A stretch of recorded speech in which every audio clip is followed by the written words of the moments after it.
Halo Sinegrip, bertemu lagi bersama saya Indra dan Nita. kali ini kita akan membahas sebuah film horor religi ya. Yes. Dengan melihat judulnya aja pasti kalian sudah tahu itu terjemahan dari sebuah Kalimat ya, kalimat dalam bahasa Arab. Ya, kalimat bahasa Arabnya yang pasti kalau kalian muslim pasti sering menyebutkan itu ya. Sudah tidak asing ya Iya, terdengar. dari terjemahan Auzubillahi minasyaitonirrajim. Yes, Ya, judulnya emang Godaan Setan yang Terkutuk ya.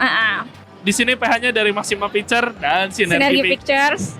Dan juga di sini sutradaranya ini mungkin debut dia sebagai sutradara ya. Film yang pertama. Karena sebelumnya emang Fahmi J saat ini terkenal dengan sinematografer ya. Godaan Setan yang Terkutuk ini menceritakan tentang sosok ustadz di pedesaan bernama Ahmad yang dia itu biasa melakukan menangani hal-hal spiritual dan juga meruqyah warga-warga setempat yang mengalami hal-hal gaib. Tapi semuanya berubah ketika keluarga sendiri yang mendapat godaan setan. Ya. Dan ya setelah itu mulai muncul nih hal-hal dan teror-teror di keluarganya Ahmad ini. Yang disukanya apa nih kira-kira dari Godaan Setan yang Terkutuk ini? First of all tentu judulnya. Iya, Aku suka judulnya catchy dan sesuai dengan filmnya, jadi aku suka. Ya, tidak menggunakan kata iblis ya di sini. Tanpa iblis, setan aja. setan. Iya. Iya. Karena dengan setan saja ternyata Ustadz Ahmad udah langsung kalah nih. Iya. Kalau orang sih sukanya ini dari selain kita kebiasaannya disuguhan dengan horor yang jualannya pasti jump scare dan tiba-tiba musik dadadadadeng ini aman banget sih. Ini kayak horor-horor yang memang ngejual ceritanya, fokus di ceritanya gimana cara si setan untuk menggoda manusianya gitu. Di sini bagusnya tuh itu ya. Jadi kita tuh ya nonton filmnya tuh emang judulnya ini yang dikasih ceritanya tuh beneran sesuai judulnya gitu. Sama ini sih drama keluarganya oke ya, lumayan. Jadi ini kayaknya film horor drama keluarga religi. Iya, soalnya kalau dilihat-lihat juga kan ini cobaan gimana menjadi seorang ayah, suami, udah dikasih keluarga harmonis. Ada godaan nih. Iya, godaannya dari mana gitu. Iya. Terus aku suka film ini tuh memberi pesan-pesan, pesan-pesan religi yang kayak misalnya godaan setan tuh tidak harus berupa apa ya, kayak misalnya istrinya uang karena kan masalah ekonomi, terus anaknya mungkin pasangan gitu, terus ada juga kayak sesimpel nunda sholat gitu adiknya gitu. Jadi godaannya tuh beda-beda dan menarik sih menurut aku karena keseharian banget. Iya, relate banget ya emang beneran. Ya tipu daya setan. Tipu daya setan. Seperti itu ternyata. Yang terkutuk. Iya, dan dia di sini mungkin karena dia ustadz juga ya tidak terlalu banyak ceramahnya juga ya. Tapi emang ada pesan-pesan yang disampaikan juga dan okenya langsung ya tadi ya penggunaan si setannya juga tidak diedanin gitu. Jadi ya emang kebutuhannya setannya di mana ya dikeluarin di situ gitu. Tidak mengeksploitasi setannya gitu. Jadi pas aja sesuai. Beneran di sini cuma lebih ke mementingkan godaannya ya daripada setannya benar-benar. Iya, dan akhirnya godaan-godaan itu yang akhirnya membuat keluarga Ustadz Ahmad ini ya hancur ya ibaratnya dan hidupnya Ustadz Ahmad juga ya berakhir di penjara ya sesuai di openingnya. Iya. Ya. Aku suka ini sih kayak perubahan dan pengembangan karakternya ya. Jadi kayak yang awalnya anaknya gini terus mengalami cobaan, istrinya mulai nih, aduh saya butuh uang. Udah mulai ada kayak perubahan dari yang nurut terus agak didesak oleh situasi. Aku suka sih kayak perubahan itu pelan-pelan tapi berasa. Ada alasannya gitu kenapa jelas, istrinya. Ya ini anaknya ya walaupun alasannya anaknya ngejatuhin HP temennya terus dilaporin polisi ya agak gimana tapi ya seenggaknya ada alasan kenapa membuat keluarganya lebih tertekan untuk membutuhkan uang. Mungkin ya istrinya juga, nah kalau kamu juga jadi istrinya Ustadz Ahmad mungkin kan gemes juga ya tiap mana uangnya malah diceramahin sabar makanya. Tapi kan solusinya mana mungkin sebel juga kan. Makanya aku suka sih di sini dari yang awalnya harmonis pelan-pelan terjadi masalah satu demi satu terus jadi berubah itu aku suka sih. Langsung mungkin yang kurangnya buat film Godaan Setan yang Terkutuk. Yang pertama menurut aku Ustadz Ahmad ini tipe bapak yang toxic positivity. Jadi dia tuh kayak apa ya, tenang, misalnya harus mendekatkan diri pada Allah, beribadah, terus kayak percaya akan bantuan Allah. Bener sih, masalah. Tapi dia nggak bekerja gitu maksud aku. Harusnya dengan desakan ekonomi yang dibutuhin keluarganya, harusnya dia cari apa kayak gitu. Ada usaha lebih gitu ya. Iya, ini tuh enggak. Jadi aku agak gemes juga sama seperti ibunya Bu Sri. Iya. Kita sama ya. Kan itu jualan baju mereka Jualan baju. sebenarnya.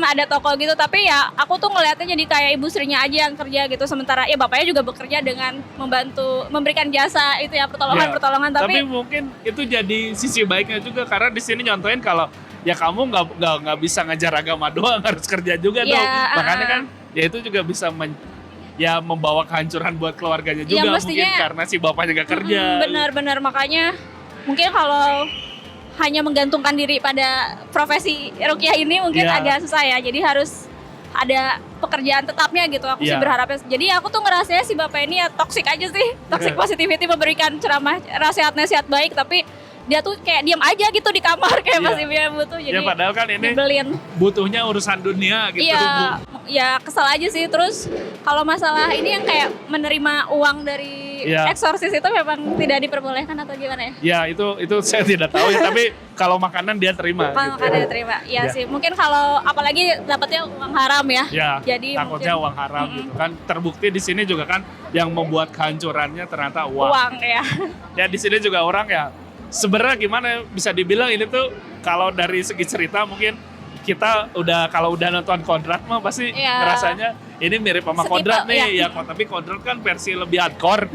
Ini mah kalau kalian misalkan ada ini nih, ada adaptasi Kodrat ke TV, jadi film ini gitu. Versi FTV. Iya, versi lightnya, versi bioskop Trans TV, bioskop Trans 7 ya gitu. Ini jadi kalau kalian mau nonton Kodrat dengan versi lebih ringan, normal gitu, lebih ringan ya nontonlah Godaan Setan yang Terkutuk ini gitu. Ya ngomong-ngomong ringan, aku tuh ngerasa film ini kurang film ya, karena nggak tahu kenapa Bapak sutradara yang juga di OP itu mengambil gambar etek kayak tidak modern gimana tidak filmis tidak film gitu, jadi kayak tahunnya terus mengulang-ulang scene yang landscape dari atas, drone yang landscape ya, footage desanya terus zoom apa itu tuh kayak klasik banget sih menurut aku. Itu tuh oke, tapi untuk film horor zaman dulu mungkin kayak 2000-an atau 2010-an. Kalau sekarang kayaknya udah nggak modern, kecuali mungkin filmnya ingin menunjukkan zaman dulu ya settingnya. Tapi kan itu udah ada handphone, udah iPhone Bobat 3. Iya, makanya itu kan berarti sudah menunjukkan waktunya tuh saat ini, tapi itu filmnya kayak berasa jadul gitu aku ngerasanya. Kurang saat ini. Ini nggak tahu, mungkin karena filmnya juga baru tayang sekarang, mungkin syutingnya mau udah lama pisan mungkin ya. Tapi lama pisan kan juga kayaknya enggak sih. Iya, dan soalnya ini emang kerasanya kita kayak film-film FTV udah bisa segitu. Lebaran gitu. Lah boleh.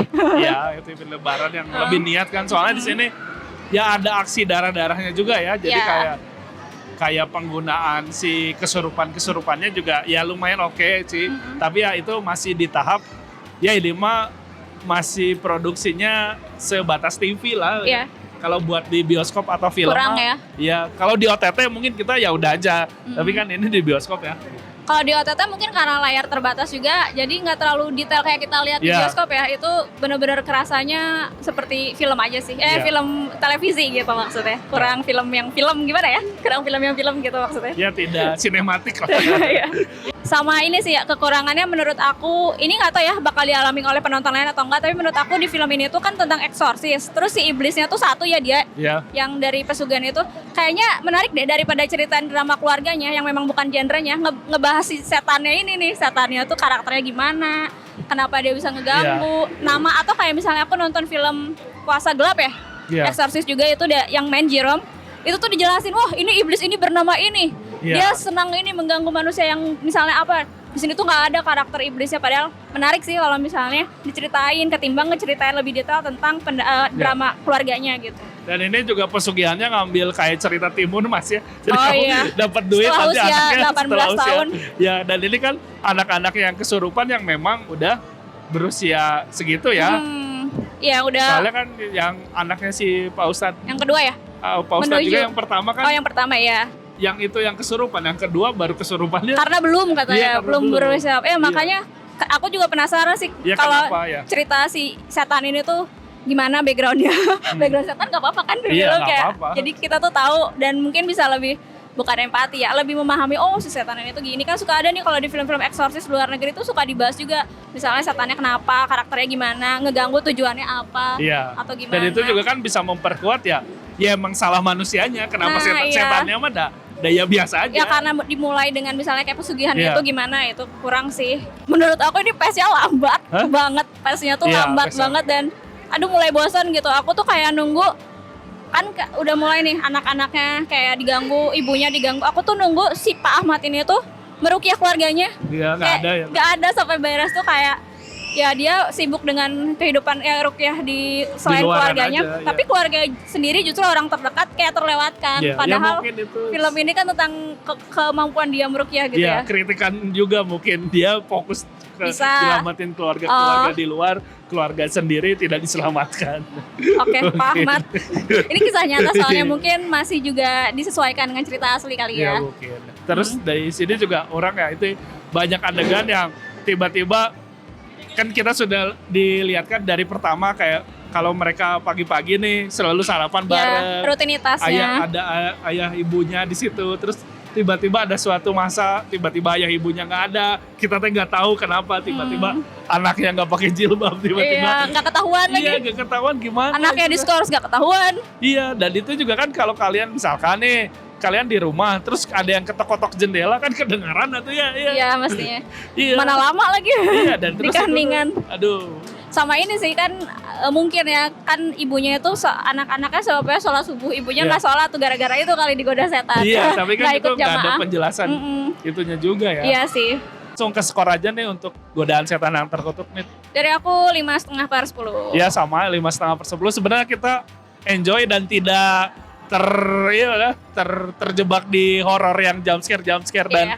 bebeledagan sound ya. Atau musiknya di sini masih oke, tapi ya sayangnya ya balik lagi ini kalau memang tayang di TV atau OTT kita mungkin maklumi ya. Tapi ini tayang di bioskop dengan produksian yang untuk tayang Film. di TV gitu. Kalau menonton Kodrat mungkin terlalu brutal buat kalian, Bisa lah. tontonlah Versi Godaan Setan light-nya. yang terkutuk ini nanti kalau udah ada di OTT ya. Yes. Oke. Sebenarnya film ini tuh bagus premisnya, menarik, Bagus. judulnya aja catchy. Iya. Tapi entah kenapa menurut aku bukan tipe film yang bakal berkesan gitu kayak ya udah kayak Iya. lalu aja gitu ya. Padahal ini banyak ini gitu, banyak layer-layer yang bisa. Kayak kurang dieksekusi dengan baik ya, Iya, supaya sayang. Mungkin budgetnya juga ya, terbatas budgetnya ya. tidak sebanyak itu. Ah, Jadi ya begitulah. Oke. Oke, mungkin cukup sekian review dari kita berdua, dan buat kalian yang udah nonton juga silakan mau review juga di Skor Film ya, langsung aja tulis review kalian di sana, dan Yes. mungkin sampai jumpa di video-video berikutnya. Bye bye.